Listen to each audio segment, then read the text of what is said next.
On your Wednesday episode of Locked On Raptors, we're firing up the CONCERN-O-METER.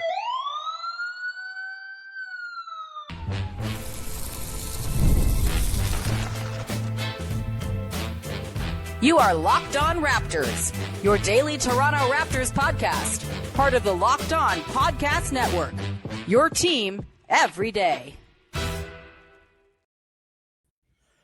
Hey,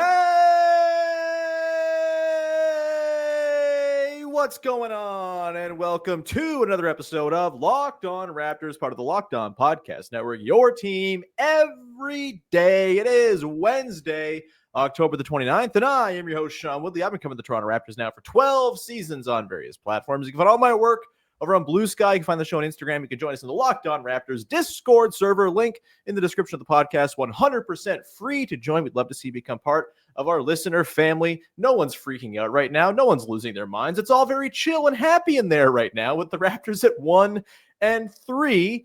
On today's show, we are going to play a little game, a stupid little game, if you will, called the CONCERN-O-METER, where we're going to go through some things that ain't going so hot for your Toronto Raptors early on and talk about how concerned they make us on a fun little scale we'll get into in just a second. But we're going to get into Jakob Poeltl. We'll get into Immanuel Quickley. We'll get into the defense being Swiss cheese. And is the season already at risk of becoming a season from hell? All that and more with our pal Vivek Jacob, Big V, the six-time champion of the Locked On Raptors over-unders contest, which he still has as his headline on the video version of the show. It's great. We love it. Keep on rubbing it in, my dude. How's it going? Oh, man. I mean, to be fair, you were the one who changed it the last time. I had to do my production duty. Apparently, you're just in it. You cannot possibly change your own headline on your own. It's all on it just looks so good. It just looks so good. Yeah, I think it looks great. Yeah, awesome. We're trying to bring the championship vibes for the Toronto Blue Jays. Mm-hmm. That's what we're trying to do here. Right. So, right. And you're not going to trick me into thinking this is okay. You can go at me with the Blue Jays angle all you want. I'm not buying it. It's all Blue Jays here. Look at that. It is all Blue Jays here, baby. But it is also all Raptors, and I am excited to talk about the Raptors because I've been a little distracted. I won't lie. Is there something going on? There is something going on. Sometimes keeping me up till 5 a.m. Watching 6 hours and 40 minutes worth of baseball. But hey, man. 3 games away. At 3, by the way. Two you didn't games need to away. Stay up the extra 2 hours. You could have just gone to bed at 3 like a normal person, but I digress. Yes, it's true. It's true. But anyway, here we are. CONCERN-O-METER. Oh man, that graphic got me going. So. Well, with that, let's fire it up again. Sorry to the audio audience who can't see this beautiful bit of production I put together, but you'll get the siren sound again. It's time to fire up the CONCERN-O-METER.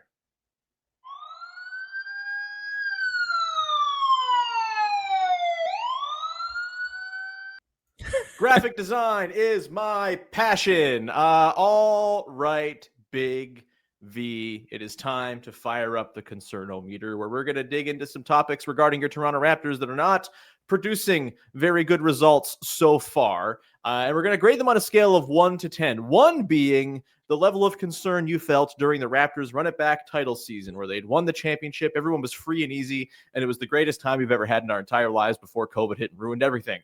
And then we're going to go to number 10, which is Shohei Ohtani is coming up in the World Series and the bases are loaded. Do you intentionally walk him there? I think so, probably. He's horrifying. Anyway, Big V, let's begin with the first and maybe most concerning element of the Toronto Raptors start. Jakob Poeltl, not looking so hot. He has been very, very bad in, very limited minutes because he can't stay on the floor because he's fouling or he's not feeling particularly well in the back area. The Toronto Raptors are 21.5 points worse with Jakob Poeltl on the floor than when he is off the floor. They also have a 124.5 defensive rating with him on the floor. That's bad. That's 108.4 when he's off. He is averaging 6.5 points, 5.3 boards, 2.3 assists, and has yet to make a free throw. And oh, by the way, he just signed a contract extension that takes him into 2030. Doesn't even start for 2 more seasons. How concerned are you about Jakob Poeltl so far? Is this just early season 30-year-old back stuff that will eventually pass, or are you genuinely concerned that this could be Jakob Poeltl falling off a cliff production-wise? And what does that entail for the Raptors? It doesn't entail anything good, I'll tell you that, if that's the case. I'm not extremely concerned about it being a complete tail end production, but I am quite concerned about him possibly just needing extended time off. Sure. And then the other thing that concerns me, and I wrote about this at Raptors in 7, is that this is an issue that cropped up at the back end of last season. And if it's something that was bothering him at the end of last season and he's had a whole summer to try and get through it and is still here struggling with it, then I think that's a bad sign. Yeah. So in that sense, I am very concerned. The thing I think that's affecting him with the early foul trouble is with the super aggressive scheme, you are consistently asking a lot out of your back line. And so you're constantly putting him in positions where he's got to be the in case of emergency break glass guy, and you've got to be in top shape to do that. And if his back is failing, he's not going to be able to do that as effectively as he normally would. And so I don't know if it's something where when he's in the game, you got to just chill with the aggressiveness a bit. But yeah, those are the things that I've been thinking about watching Yak so far. Yeah, I mean, I talked yesterday about the sort of aggressive scheme and where they can maybe dial it back in some, certain player situations. I don't think you just say no one be aggressive. I think you maybe be more selective in how you do it. And with Poeltl, I mean, yeah, he is he's a pretty mobile guy generally, not right now, but over the course of his career, he's been someone who can play at the level of the screen and pick and roll. He's someone who you can you feel all right about him tracking back and covering space to get back to the rim when he needs to. But yeah, if he's inhibited in any way in covering that ground, in being that back line of defense, in sort of having the physical fortitude to be able to do all that stuff, honestly, the fact that he's doubtful for tonight's game and maybe he's going to miss some time here to try to get right, it kind of brings my concern level down a little bit because clearly there's something wrong. It's not like he's just forgotten how to play basketball. And I do think they are a little bit more well-equipped to survive a Jakob Poeltl absence than they have been in the past with Mamu and Colin Murray-Boyles, who he's 6'7". Dude looks like he can play center. I don't know. He's strong as hell. He's a good roller. He's a good screener. I think they can maybe get by with, those two plus Scotty Barnes kind of tag team in the position, maybe a little Jonathan Mobo here and there. I don't think they're totally destitute at the backup center position for those minutes right now. It'll be tough against certain matchups, certainly. We'll see about the Rockets tonight with Alperen Sengun to deal with. But I think if they were just kind of rolling him out there just because they felt like they had to, I'd be way more concerned. I feel like if they're going to give him a little bit of a break here to hopefully recover and get back it right, I feel like I'm at a 5, I guess, if I'm putting a number on it. It's not great. If this is the new Jakob Poeltl, the team is very, very much in trouble because it just adds to their difficulty of maneuvering contracts and getting out of tax hell and all that stuff. But for now, yeah, I don't think this is going to persist because I don't think he's forgotten how to play ball. Your point about the extended nature of the back problems is fair and certainly something that you got to keep an eye on. But I'm hopeful that, medicine has come a long way enough to be able to sort it all out. Though, as someone who's in my 30s, whose back hurts right now, it doesn't always work that way with backs when you're in your 30s. And he is technically in his 30s now. Did you have a number that you put onto it? Because it's early in the season, I'll put this at a 6. I think if we were, close to Christmas, I'd probably be at an 8. Yeah. But right now I'll go with a 6.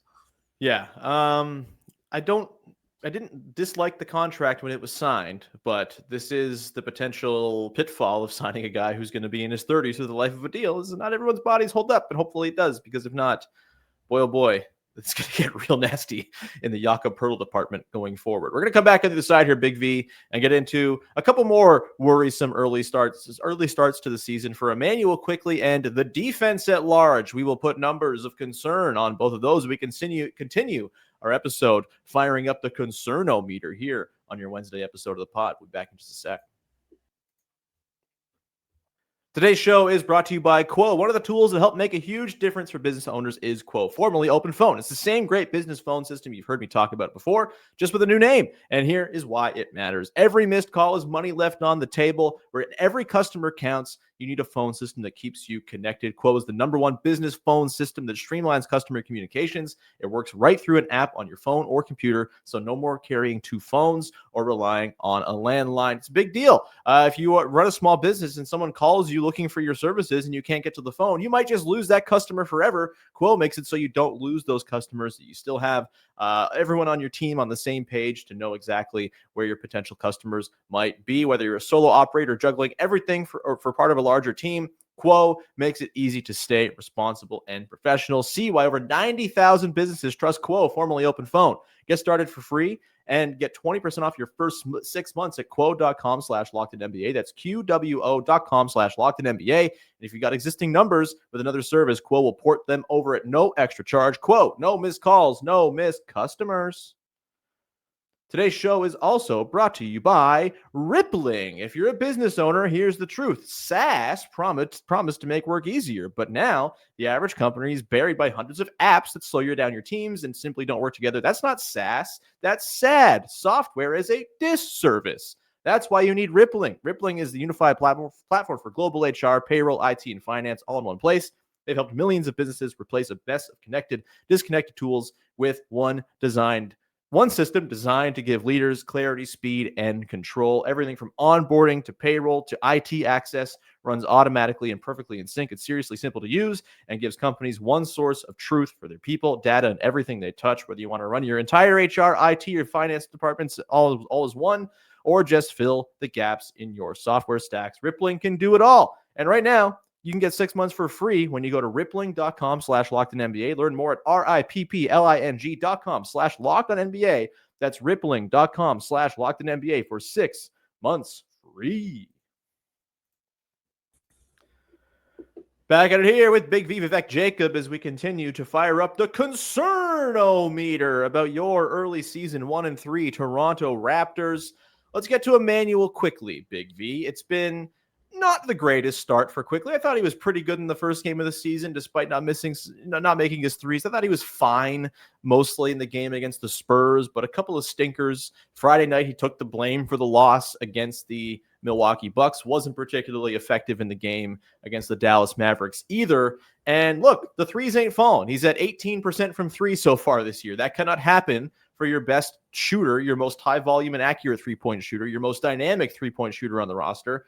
They've got to start to fall. Defensively, I think he's been pretty bad at the point of attack. At least he's always been pretty solid in rotation and timing things up and being where he needs to be as part of the collective on defense. But at the point of attack, he's getting cooked, and that's not been ideal. Offense not running particularly smoothly when he's out there, though he does still have very good, ball security numbers, and I think has actually maybe been all right in the playmaking department in a way that he doesn't get a ton of credit for, because people kind of view him one way and it's kind of an entrenched view about him. I think people are kind of dumb when they talk about Immanuel Quickley, if I'm being real, but it has not been a perfect start to the season by any means for him. What is your level of concern about Immanuel Quickley 4 games into the season on the scale of 1 to 10? I'd probably put it at a 3. I think that, I think there's fair criticisms to be had about the defense. I think that, he talked about his goal being shooting 10 threes a game, and his highest so far is 7. I think that, some of that comes down to him not making his shot, and so not, continuing to force it up. But I did think, towards the end of preseason, and then even in the first couple of games, I did like the shots he was taking. And so from that sense, I'm not concerned. I feel like the shots will fall. He went 2 for his first 18 and then went 2 for 4 against the Spurs the other night. So hopefully now it's starting to trend the other way. We'll see how that progresses. But yeah, I think Quickley is probably one of the guys I look at the scheme and say, is this the right personnel to play this scheme? And that's something that Darko is going to have to evaluate over time. Obviously, big picture, we came into this season saying, hey, is the defense real? When we saw that number 2, number 3 defensive rating after the All-Star break last season, where the big test was saying, okay, now you're going to have, for the most part, the rotation that you want. You're playing, you're definitely competing to win. You've got some tough opponents to start out the schedule. Mm-hmm. So now I think we're seeing, what the defense really is. And, to an extent that's mitigated by Yak's health. But I do think that over time we'll see, how great this defense can be with this personnel. Yeah, we will get to the defense in a second. Don't you fear. But yeah, I do think if there is something with Quickley's game that has been the concern, it has been the point of attack defense. Like, I think he's been perfectly fine in his sort of on-off ball, sort of back and forth role within the offense. It's not been perfect. He's not like your traditional lead guard who's going to run a million pick and rolls for you and be the center of your offense by any means. But I think the lack of 3-point volume is mostly just a byproduct. They're still kind of figuring out how all this works, and everyone's still in the process of figuring out where to best get their looks off. I think it's going to come around. He's too good a shooter for it not to. They're going to fall. Whether the volume follows along, we'll see. But like, he's going to be a better than 18% 3-point shooter. And if he was shooting his career averages so far this year, he'd be something like a 20.5 rebound, 7 assist guy so far this year on pretty solid efficiency, because as much as the threes aren't falling, he's hitting basically everything he's taken at the rim so far. He's getting to the line a ton. Like, I think there's a lot of good process stuff going offensively for Quickley right now. The threes just need to follow for it really to sort of stick. And I guess to me, I'm at like a 2 with Quickley because I'm not under any illusions about what Quickley is. I think I'm more pro Quickley than others, but I think it's also because I kind of have tempered my high-end expectations for him in a way that some people don't, because they look at the contract and say $32.5 million, he should be giving you max level production. I'm sorry, that's not a max contract anymore. Do you know where Immanuel Quickley ranks in terms of annual average value earned in the league? 61st. Like, he's not playing like the 61st best player in the league right now, but he's also not being paid like a max guy that some people think he's got to be sort of producing like. And so he's got to be better. The three's got to fall, but I don't see him being some sort of albatross on the roster. I don't think moving him out of the starting lineup is the move or anything like that. I think that's silly.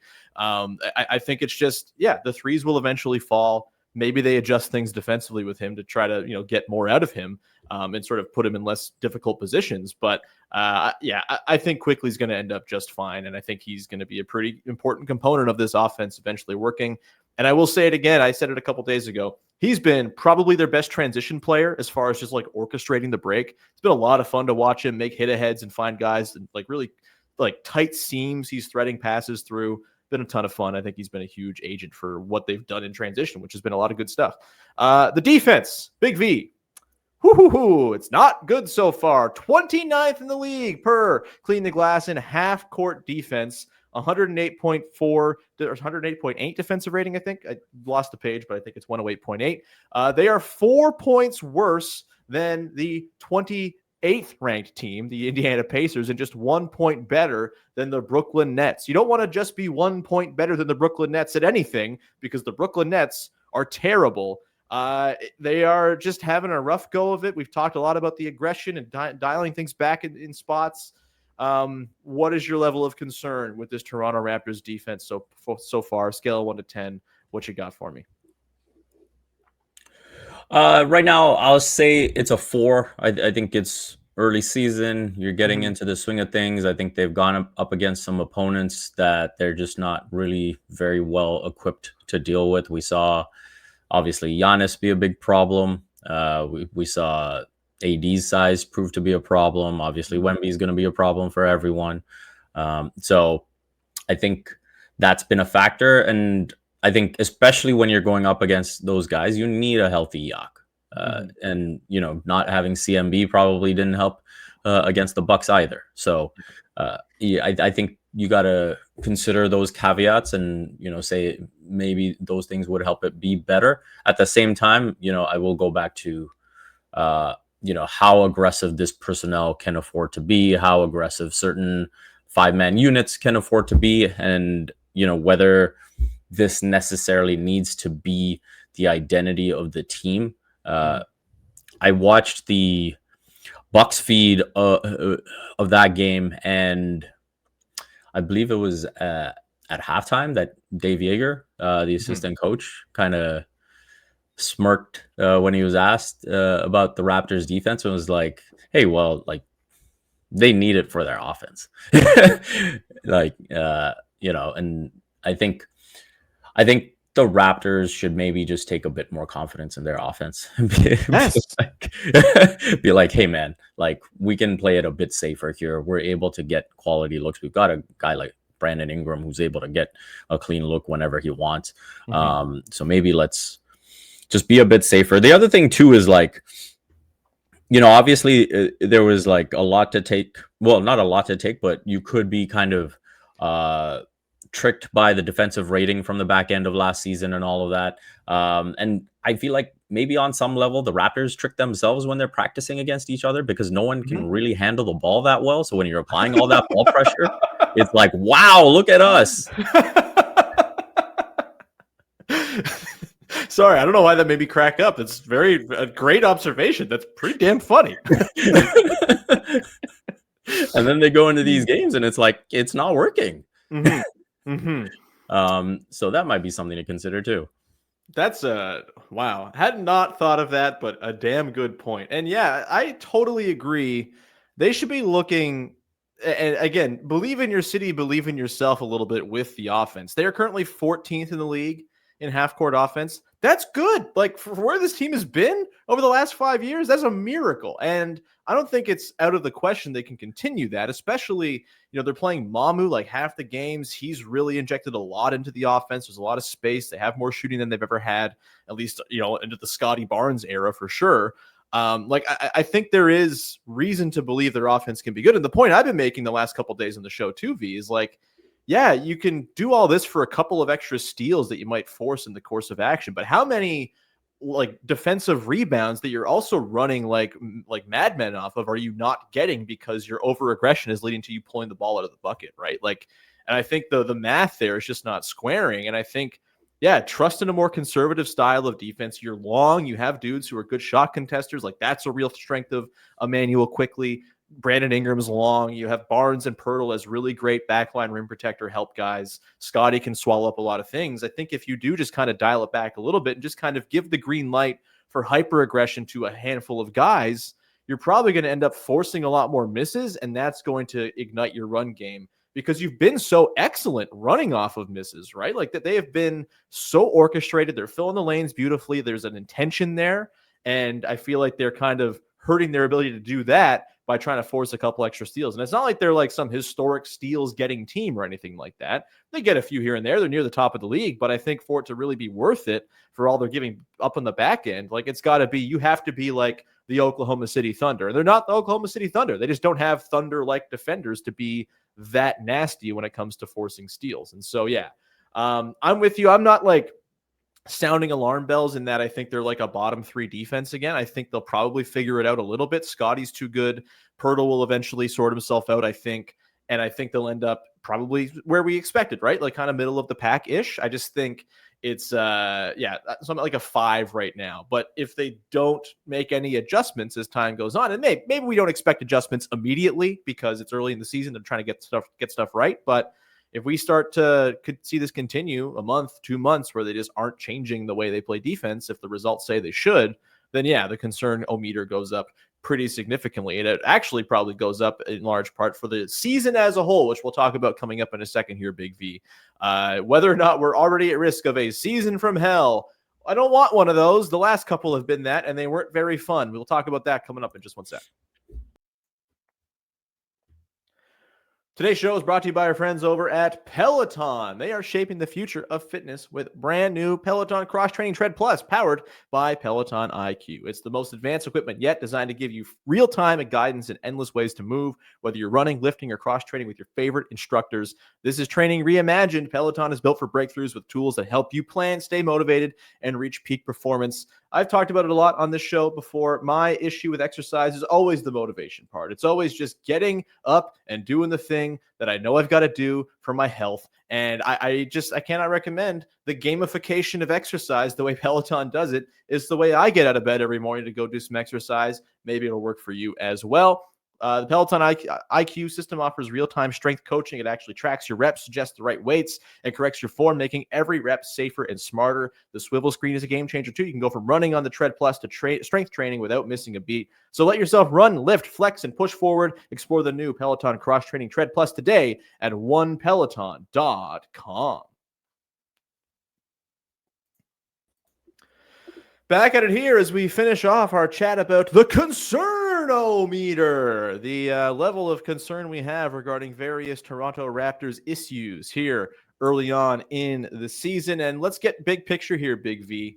The season as a whole, the Raptors are 1-3. They play the Houston Rockets tonight. They're 1-2. They've not looked amazing, but they're no slouch. They get the Cavaliers on Friday. They have Cedric Coward's Memphis Grizzlies on the weekend as well. Boy, oh boy, Cedric Coward looks awesome. Not mad about Colin Murray Boyles, but Cedric Coward, that was my guy. Just putting it out there. That guy rocks. But yeah, the season as a whole, again, we are familiar in these parts the last couple of years of seasons going down the tubes relatively quickly and kind of feeling like a lost cause early on. What is your level of concern here that this could spiral from the 1-3 start we've seen to something a little worse, a little harder to dig out of, that starts to all those very fun conversations about tanking and trading guys and reselling or selling and rebuilding and all that stuff that we've had so much fun talking about the last few years? Yeah, right now I'd put it at a 1 or 2. I knew this was going to be a tough start to the season, and October was going to have its share of challenges. I do think November eases up quite a bit, and I think if the team continues to play poorly through November, then yes, it could go from a 1 to an 8 pretty quickly. But for now, considering I expected growing pains with the starting 5 and just getting accustomed to playing with each other, I'll leave it at a 1 or a 2 right now. Yeah, I'm probably maybe I'm just like scarred a little bit by the last couple of years, and tank brain is so just everywhere. It's just become everyone's shared brain virus that maybe I'm at like a 3.5 out of 10, a little bit more concerned than you.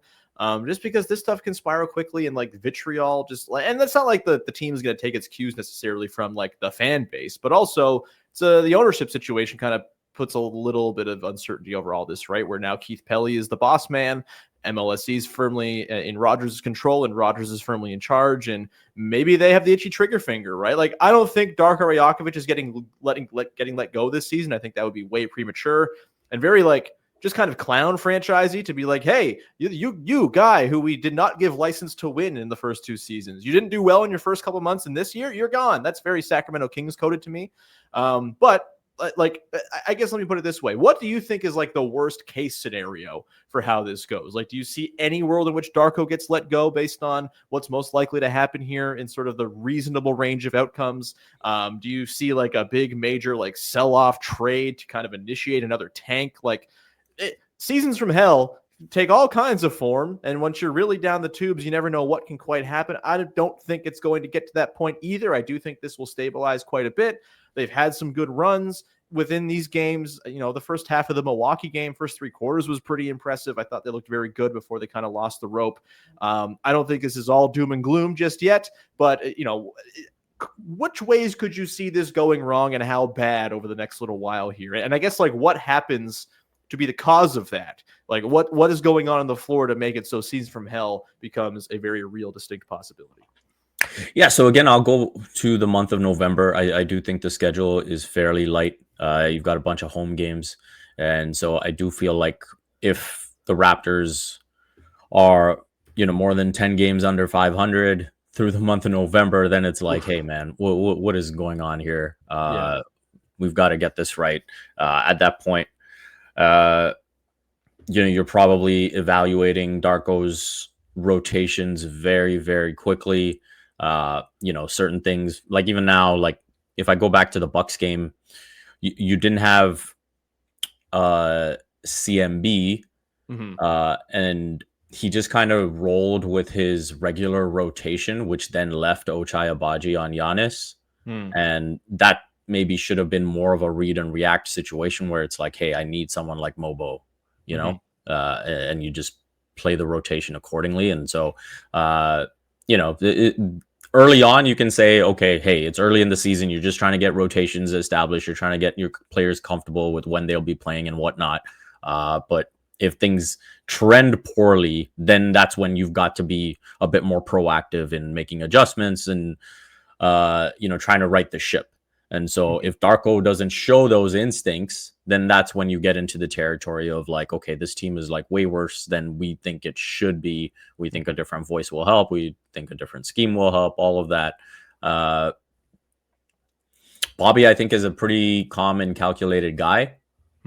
I doubt we'd see anything crazy happen before the new year.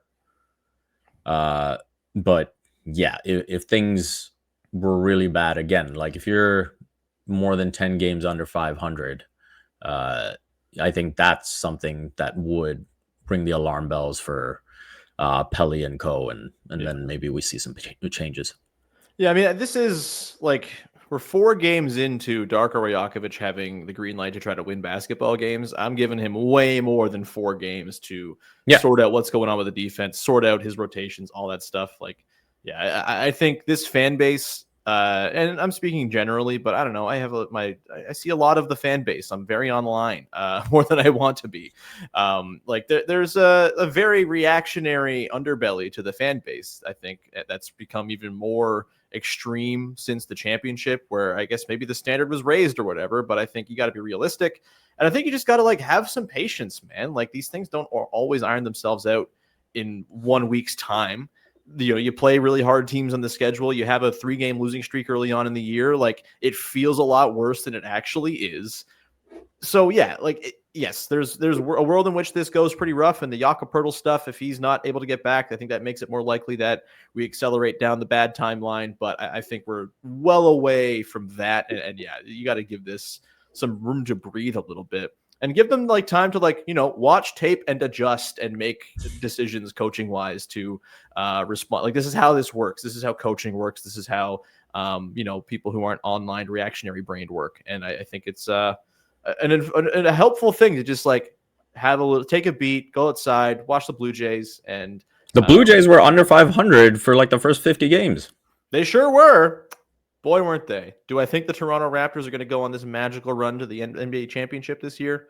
Perhaps not. But it's a well-taken point that things can turn on a dime. And yeah, the schedule in November of Nets and Pacers and Hornets and Nets and Pacers and Hornets, perhaps encouraging for things turning around and getting them onto a nice solid footing. I also don't think it's out of the question to beat the Rockets tonight. I think it's kind of an interesting matchup. We'll see. Either way, we were going to leave it there. Big V, anything you want to promote for the good people out there other than the baseball team? Usual stuff. Raptors in 7, sportscasting. And other than that, I will say I am covering the World Series and the Blue Jays in the World Series for Yahoo Canada. So you can go check that out. We love it. Look, as much as it clearly hurts the podcast audience that the Blue Jays are taking up all the helium in the room, it's the greatest thing in the world. Go listen to Locked On Blue Jays. Braden and Carter doing a great job over there covering this magical run. And when the Jays are done, once they've vanquished the mighty Dodgers in 6 or 7 at home and have won the World Series, you can come on back here, baby, and get yourself a daily dose of your Toronto Raptors. And hopefully by then, they've figured things out and are not the 29th ranked half-court defense in the NBA. Wouldn't that be a lovely thing? We will leave it there. Thank you so much. We'll talk to you again on Thursdays. We'll break down Raptors, Rockets. Looking forward to that one big time. And we'll talk to you very, very soon. Thanks for hanging. Bye-bye. Oh, shooting like Immanuel Quickley out here.